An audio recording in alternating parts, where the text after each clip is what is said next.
Selamat datang di channel Simar Imam. Sembari mendengarkan tinggalkan like dan komentarnya bosku. Jangan lupa pasang headset kalian. Siapkan kopi dan camilan. Lupakan pahitnya kehidupan. Mari kita dengarkan sambil rebahan. Kembalinya Sang Raja. Bab 973. Su Chen mengangkat kepalanya dan tiba-tiba menemukan bahwa orang yang dibawanya adalah Jian Yuan. Pantas saja Lin Ruohan tidak bisa menelepon saat pergi berbelanja sebelumnya. Ternyata dia ditangkap oleh keluarga Luo dan putranya. Su Chen, tolong tinggalkan aku sendiri dan cepat pergi, kalau tidak mereka akan menjebakmu. Dasar jalang, tutup mulutmu. Luo Haohan berteriak seperti orang gila. Anggota dari 27 sekte besar telah dikalahkan, dan Jian Yuan adalah satu-satunya kartu truf di tangannya. Selama dia memegangnya di tangannya, Su Chen tidak akan berani melakukan apapun padanya. Biarkan dia pergi. Su Chen berbisik. Biarkan dia pergi. Luo Haohan tertawa liar. Jika kamu ingin aku melepaskannya, kamu bisa. Aku punya pisau. Jika kamu memotong lenganmu, aku akan melepaskannya. Apakah menurutmu itu mungkin? Su Chen berkata dengan lembut. Tidak ada yang mustahil. Dia ada di tanganku. Selama aku menggerakkannya dengan ringan, aku bisa membunuhnya. Jika kamu tidak menginginkan nyawanya, kamu bisa melakukannya. Seseorang akan menguburku bersamaku ketika dia meninggal. Di sana juga akan menjadi orang-orang di jalan menuju neraka. Kamu tidak akan kesepian. Kamu terlalu banyak berpikir. Luo Haohan mengerutkan kening. Apa maksudmu? Mengancam saya dengan teman-teman saya secara alami akan berdampak, tetapi Anda tidak memenuhi syarat atau mampu melakukan hal seperti itu. Su Chen, kamu terlalu memikirkan dirimu sendiri. Bisakah kamu membunuhku tanpa menyadarinya? Jika kamu benar-benar memiliki kemampuan itu, biarkan aku, Luo Haohan, melihatnya. Dua sinar cahaya dingin melintas, dan lengan Luo Haohan terpotong. Sehingga semua orang yang hadir tercengang dan tidak mengetahui kenapa hal seperti itu bisa terjadi. Luo Haohan menjadi pucat karena kesakitan dan berguling-guling di tanah. Melihat lengannya, dia tidak dapat membayangkan bahwa dia menjadi cacat seperti ini. Su Chen melambaikan tangannya yang besar, dan semburan energi melingkari pinggang Jian Yuan dan menariknya kembali. Mobilnya ada di bawah, kamu pergi ke sana dan tunggu aku. Bagus. Jian Yuan telah tinggal bersama Long Yuan selama beberapa waktu, jadi daya tahan Jian Yuan telah meningkat pesat, dan dia dapat menahan adegan berdarah seperti itu. Menurut apa yang Su Chen katakan, Jian Yuan berjalan menuruni gunung. Sebagai seorang wanita, saya tidak bisa membantu di sini, jadi lebih baik jangan menahannya. Jian Yuan pergi, meninggalkan Su Chen sendirian, menghadapi orang-orang dari 27 sekte besar. Sekarang, apakah kamu ingin menyerahkan sumber daya pelatihanmu atau terus bertarung denganku? Aku, Su Chen, akan tetap bersamamu sampai akhir. Tidak, kami tidak akan berperang. Ini adalah sumber daya budidaya yang kami peroleh dari dunia sekuler. Semuanya diberikan kepada Anda. Saya hanya meminta Tuan Su untuk melepaskan kami. Kami tidak akan pernah berani datang ke dunia sekuler Tiongkok. Di bawah tekanan tinggi Su Chen, para pemimpin sekte dari 27 sekte besar semuanya mengambil sumber daya budidaya di tangan mereka. Saat ini, tidak ada yang lebih penting daripada hidup Anda sendiri. Mengambil semua sumber daya budidaya yang disediakan oleh Li Yuanliang dan yang lainnya sebagai miliknya, gelombang mental yang kuat terpancar dari tubuh Su Chen, menyebabkan orang-orang ini pingsan dalam sekejap. Adapun seperti apa penampilan mereka ketika mereka bangun, tidak mungkin untuk mengetahui. Melihat situasi tragis Li Yuanliang dan lainnya, keluarga Luo dan putranya begitu ketakutan hingga mereka kencing di celana. Sudah aku bilang Su Chen bukanlah orang yang bisa dianggap enteng, tapi kamu tidak mempercayaiku. Sekarang kamu pasti mengalami rasa sakit itu, kata Luo Qisheng dengan wajah sedih. Tidak ada gunanya mengatakan ini. Kita akan berhasil atau kalah. Kita tidak punya pilihan selain mengakui kekalahan hari ini. Kata Luo Haohan. Otakku tidak terlalu bagus, tapi kesadaranku cukup tinggi. Dalam hal ini, aku akan menjadi orang baik dan melakukannya sampai akhir. Aku akan memberimu tumpangan. Saat kamu bereinkarnasi di kehidupan selanjutnya, kamu akan melakukannya miliki ingatan yang lebih baik dan jangan menjadi musuhku, Su Chen. Dua lampu dingin menyala, dan kepala ayah dan anak keluarga Luo jatuh ke tanah, mati di tempat. Setelah mendapatkan sumber daya pelatihan yang diinginkannya, Su Chen turun gunung dan bertemu Lin Ruohan dan Jian Yuan. Su Chen, terima kasih. Kembali ke mobil, Jian Yuan berkata dengan penuh terima kasih. Kita semua adalah bangsa kita sendiri, tidak perlu bersikap sopan. Su Chen berkata sambil tersenyum. Jika Long Yuan tahu bahwa aku tidak melindungi calon istrinya, dia mungkin akan melawanku sekuat tenaga. Ini tidak seserius yang kamu katakan, kata Jian Yuan dengan air mata berlinang dan senyuman di wajahnya. Setelah turun dari gunung, mereka bertiga kembali ke Triumph Villa. Lin Ruohan dan Jian Yuan sedang berbicara di ruang tamu, dan Su Chen kembali ke kamarnya. Saya harus mengatakan bahwa 27 sekte besar ini telah menemukan banyak hal baik. Su Chen dengan hati-hati memilih beberapa barang yang mudah dibawa dan berencana untuk membawanya di masa depan sehingga dia dapat berlatih kapan saja dan di mana saja. Sedangkan sisanya, mereka mengirim seseorang ke keluarga Ning. Selama sumber daya pelatihan ini tersedia, formasi Kunlun dan Meriam Aura dari Brigade Pengawal dapat digunakan dalam waktu singkat. Meskipun kedua benteng ini tidak dapat melawan orang-orang dari dunia seni bela diri kuno, setidaknya mereka dapat bertindak sebagai ancaman dan memberikan suara yang lebih besar kepada Brigade Pengawal.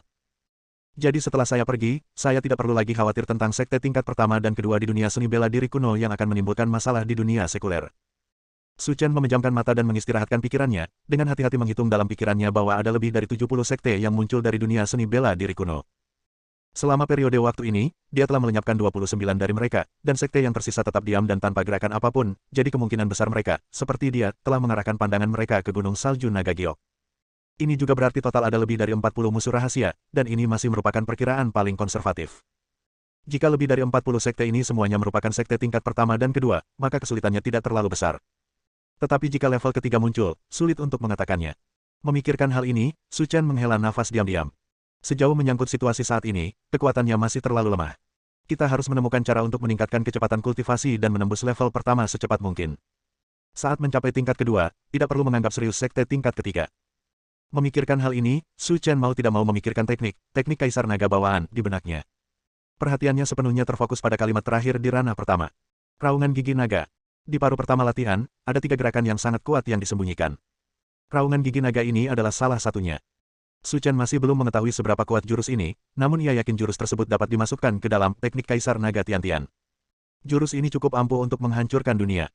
Tapi kapan dia bisa memahami poin-poin penting dan seberapa besar kekuatan yang bisa dia berikan adalah hal yang tidak diketahui. Malam ini, Su Chen menelepon Long Yuan. Di Pulau Roh Kudus, Selina saja sudah cukup. Dia berencana berangkat besok ke Provinsi Nanyun.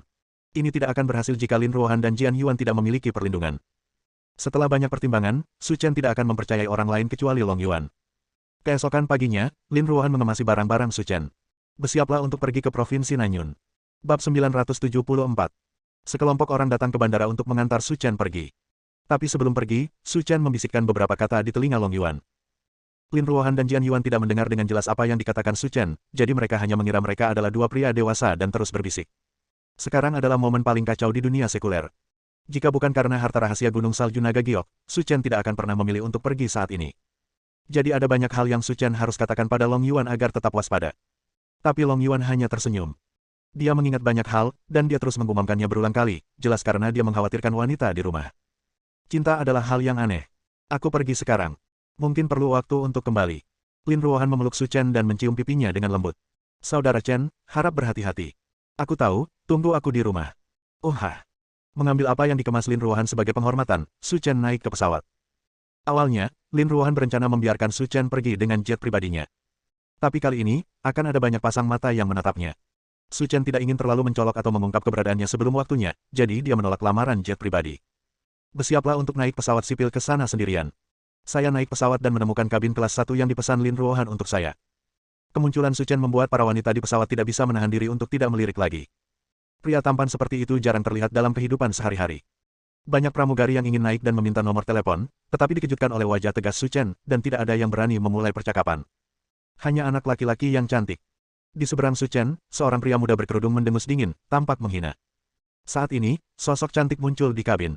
Wanita itu memiliki rambut panjang dan tinggi setidaknya 1,7 meter. Dia mengenakan celana pendek denim dan kakinya yang ramping terlihat. Selain itu, dua puncak gunung di depan saya juga sangat megah dan megah, bahkan hampir ada tulisan "seksi" di atasnya. Saat wanita berambut panjang itu muncul, orang-orang di kabin menjadi terpolarisasi. Semua wanita memusatkan perhatian mereka pada Su Chen. Laki-laki yang tersisa semuanya fokus pada wanita berambut panjang. Tak satu pun dari mereka menyangka bisa bertemu dua orang berkualitas tinggi hanya dengan membuat pesawat. Tak perlu melakukan apapun, melihatnya saja sudah bisa membuat Anda orgasme. Melihat ekspresi para pria di dalam kabin, sudut mulut wanita itu terangkat, seperti angsa putih yang bangga. Sangat menikmatinya. Nama wanita itu adalah Xia Ying, dia baru saja kembali dari studi di luar negeri. Kali ini dia pindah dari Tiongkok ke Tiongkok dan bersiap untuk pulang. Orang-orang hebat semuanya menarik. Sesampainya di kabin, wanita berambut panjang itu mulai mencari tempat duduknya. Namun selama proses ini, matanya secara tidak wajar tertuju pada Su Chen. Jika dia hanya tampan, Xia Ying tidak akan bisa mampir ke Su Chen. Tapi temperamen dingin dan arogan itu sempat mengejutkan Xia Ying. Temperamennya luar biasa dan tidak pada tempatnya. Sangat berbeda. Setelah melihat sekilas, Xia Ying mengalihkan pandangannya dan terus mencari tempat duduknya. Akhirnya, dia berhenti di depan pemuda berkerudung itu, membungkuk, dan duduk. Melihat Xia Ying duduk di sampingnya, pria berkerudung, dia merasa luar biasa. Keberuntungan cinta akan datang segera setelah itu datang, Tuhan sangat beruntung bagiku. Halo cantik, nama saya Zhou Haihang, calon pewaris grup Zhenxiang di Provinsi Nanyun. Zhou Haihang berkata sambil tersenyum. Ekspresi jijik muncul di wajah Xia Ying, dan dia menggelengkan kepalanya tanpa sadar. Usia mereka hampir sama, jadi mengapa temperamen mereka begitu berbeda? Tanpa sadar, Xia Ying menoleh dan menatap Su Chen. Belum lagi penampilannya, temperamennya saja sudah cukup untuk mengungguli orang bernama Zhou Haihang ini. Gerakan Xia Ying ditangkap dengan tajam oleh Zhou Haihang. Ada ekspresi suram di wajahnya, tapi dengan cepat menghilang dan tidak terlihat. Xia Ying. Xia Ying menanggapi dengan santai dan menutup matanya untuk beristirahat, tidak ingin terus berbicara dengan Zhou Haihang. Setelah naik pesawat, Su Chen mengambil ponselnya dan mengirim pesan ke Lin Ruohan. Katakan padanya bahwa dia sudah ada di sini. Dalam pandangan Su Chen, pesan keselamatan semacam ini sama sekali tidak diperlukan. Tetapi jika Lin Ruohan bersikeras melakukan ini, dia hanya bisa menuruti keinginannya. Setelah mengobrol sebentar dengan Lin Ruohan, Su Chen menelepon Yang Tianlin. Kenapa, kamu sudah mulai mengambil tindakan sekarang? Yang Tianlin berkata sambil tersenyum. Sudah di pesawat. Baiklah, aku akan membiarkan distrik militer membuat pengaturan. Nanti seseorang akan menerimamu. Situasi di sana sangat kacau. Jangan membuat keributan besar, kata Su Chen dengan suara rendah. Saya tahu itu. Baiklah, aku serahkan masalah ini padamu. Pak, menelepon di pesawat tidak diperbolehkan. Tolong matikan ponsel Anda, kata pramugari sambil tersenyum. Bagus. Su Chen tentu saja harus mematuhi peraturan di pesawat. Urusannya sudah selesai, dan tidak perlu menyalakan pesawat lagi. Kamu orang kampung. Kamu masih melakukan panggilan telepon di pesawat. Kamu benar-benar belum pernah melihat dunia. Zhou Haihang bergumam dengan ekspresi jijik. Masuk akal untuk tidak melakukan panggilan telepon di pesawat. Tapi kata-kata Zhou Haihang ditujukan untuk Xia Ying. Mencoba meremehkan Su Chen dengan cara ini untuk meningkatkan diri Anda. Tapi Xia Ying tidak memperhatikannya dan masih berkonsentrasi dengan mata tertutup. Tak lama kemudian, pesawat lepas landas dan memasuki kondisi penerbangan stabil. Tuan Su, seperti Xia Ying, duduk di sana dengan mata tertutup dan bermeditasi, mencoba menghabiskan waktu dengan cara ini. Tolong, pramugari, pramugari. Lebih dari 1 jam kemudian, sebuah seruan memecah ketenangan. Menarik perhatian semua orang di kabin. Su Chen menoleh dan melihat seorang wanita kecil berusia 18 atau 19 tahun, menopang seorang lelaki tua berambut abu-abu dan berteriak dengan air mata berlinang. Su Chen melihat sekilas gejala orang tua itu. Dia memegangi dadanya, wajahnya ungu dan biru, dan dia sedikit muntah. Jelas, ini merupakan awal dari infak miokat. Jika gejalanya tidak bisa hilang dalam waktu 5 menit, dia pasti akan mati. Situasi yang tidak terduga terjadi, dan pramugari di kabin buru-buru berlari membawa kotak P3K. Pertama-tama berikan oksigen kepada pasien untuk meringankan gejala pasien, kemudian beritahu kapten untuk mencari bandara terdekat, melakukan pendaratan darurat, dan mengirim pasien ke rumah sakit. Pramugari perempuan itu berkata dengan keras. Saya mengerti, Saudari Wang, saya akan memberitahu Anda sekarang. Setelah mengatur segala sesuatunya, belasan pramugari mulai bekerja di depan lelaki tua itu. Namun mereka bukanlah dokter profesional dan hanya bisa memberikan keringanan. Jangan bergerak dulu, biarkan aku yang melakukannya. Bab 975. Menyelamatkan nyawa lebih baik daripada menyebabkan 7 tingkat ketidaksabaran, jadi Su Chen ingin menyelamatkannya. Setelah membunuh begitu banyak orang, saya hanya ingin menyelamatkan beberapa orang dan mengumpulkan kebajikan untuk generasi mendatang. Namun kata-kata Xia Ying menghentikan gerakan Su Chen. Ini mengejutkan Su Chen. Dia tidak menyangka bahwa dia masih seorang dokter, jika tidak, dia tidak akan mampu berdiri saat ini. Nyonya, apakah Anda seorang dokter? Xia Ying mengangguk, saya baru saja kembali dari belajar di Amerika Serikat, tetapi saya tidak membawa dokumen apapun, tapi jangan khawatir, saya tidak akan bercanda tentang hal semacam ini. Pramugari itu mengangguk, secara naluriah memilih untuk mempercayai Xia Ying. Ini bukan hal yang baik. Jika Anda benar-benar bukan seorang dokter, tidak perlu terlibat. Bagaimanapun, itu adalah tindakan membantu orang lain, dan tidak ada keuntungan darinya, jadi dia tidak perlu membohongi dirinya sendiri.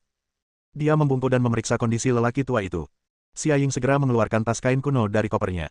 Ada 7 jarum perak tergeletak dengan tenang di dalamnya, yang jelas digunakan untuk akupuntur. Teknik Xia Ying sangat rapi. Meskipun dia belum terlalu tua, dia terlihat seperti seorang veteran dalam tekniknya. Hal ini pun membuat orang lain merasa lega. Kak, serangan jantung kakekku adalah masalah lama. Bisakah kamu menyembuhkannya? Seru wanita muda itu. Tidak masalah. Dengan kemampuanku saat ini, setidaknya aku bisa memastikan dia tiba di rumah sakit dalam keadaan hidup dan menerima perawatan yang lebih profesional. Setelah mendengar ini, pramugari di pesawat dan gadis kecil itu menghela nafas lega. Menilai dari cara dia bersumpah, seharusnya tidak ada masalah. Jika Anda memperlakukannya seperti ini, pasien akan meninggal dalam waktu kurang dari 3 menit.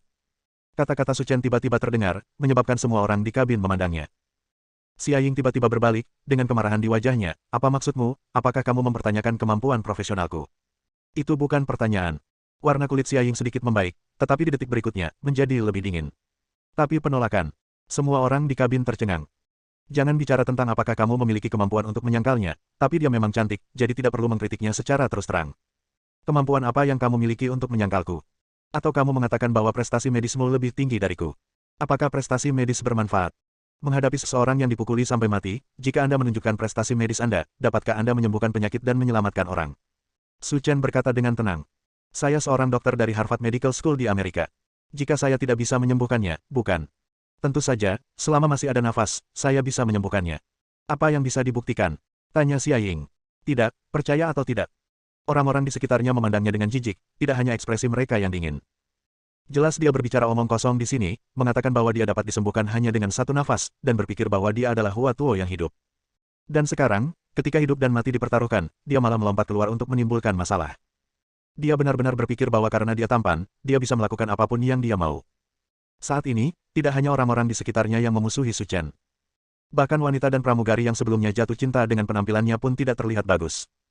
Bagaimana kita bisa tertawa terbahak-bahak tentang menyembuhkan penyakit dan menyelamatkan nyawa? Oke, jangan pedulikan dia. Aku akan merawat pasiennya dulu untuk menghemat waktu. Bagus. Mes. Pembicaranya adalah Zhou Haihang, yang mengejek Su Chen dengan segala cara. Oke, karena kamu baik-baik saja, datanglah dan bantu. Xia Ying ragu-ragu sejenak dan berkata. Lalu apa yang harus aku lakukan sekarang? Zhou Haihang berkata tanpa basa-basi. Pertama bantu saya mengangkat pasien, dan kemudian saya akan menggunakan kombinasi pengobatan Tiongkok dan Barat untuk mengobatinya.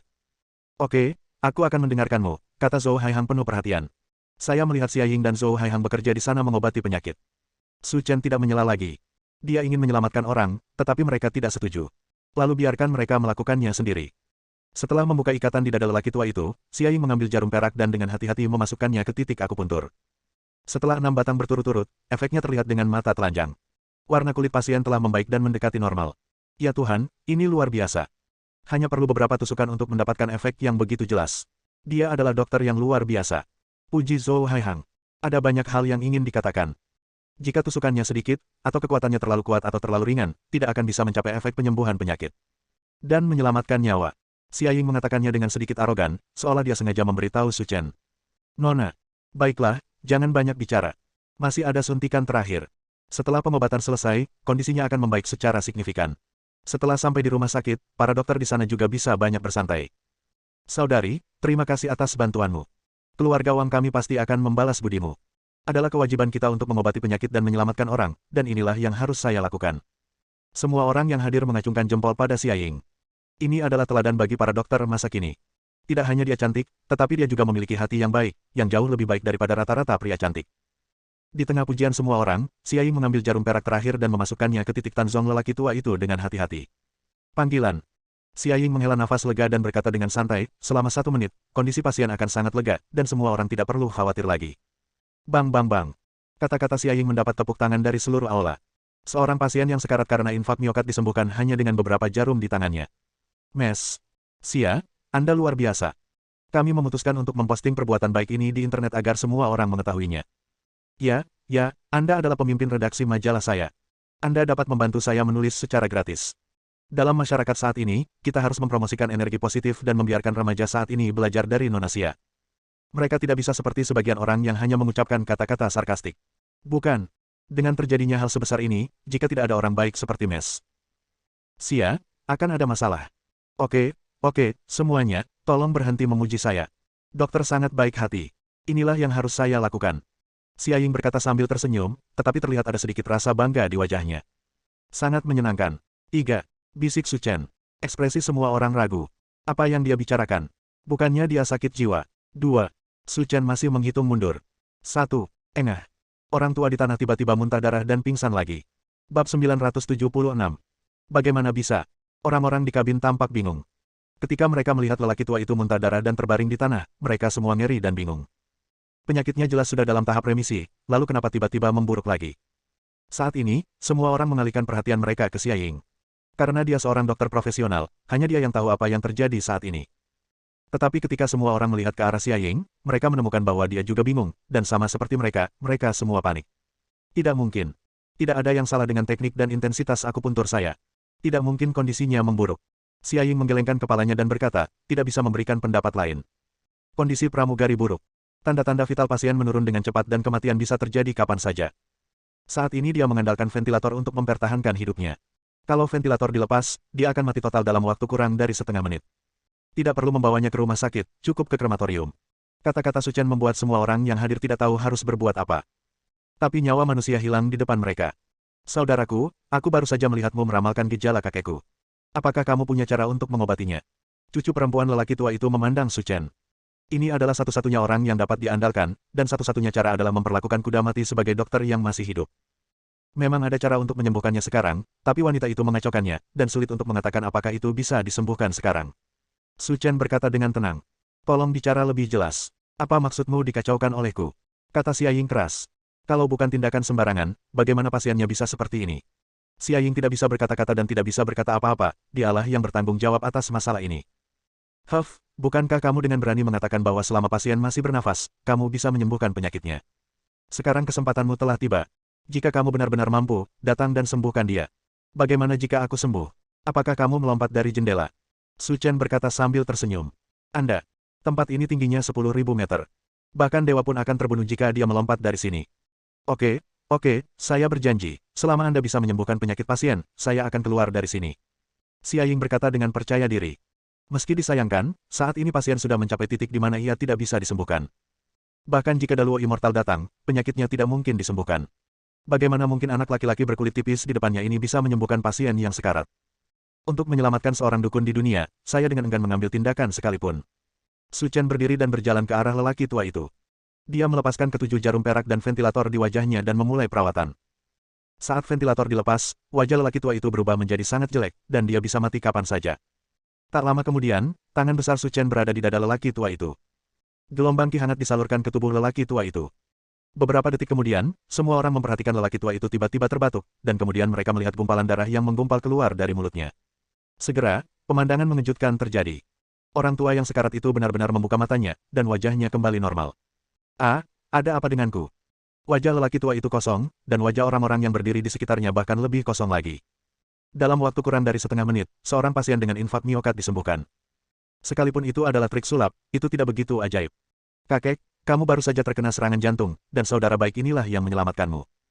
Gadis muda itu menceritakan kepada lelaki tua itu apa yang baru saja terjadi.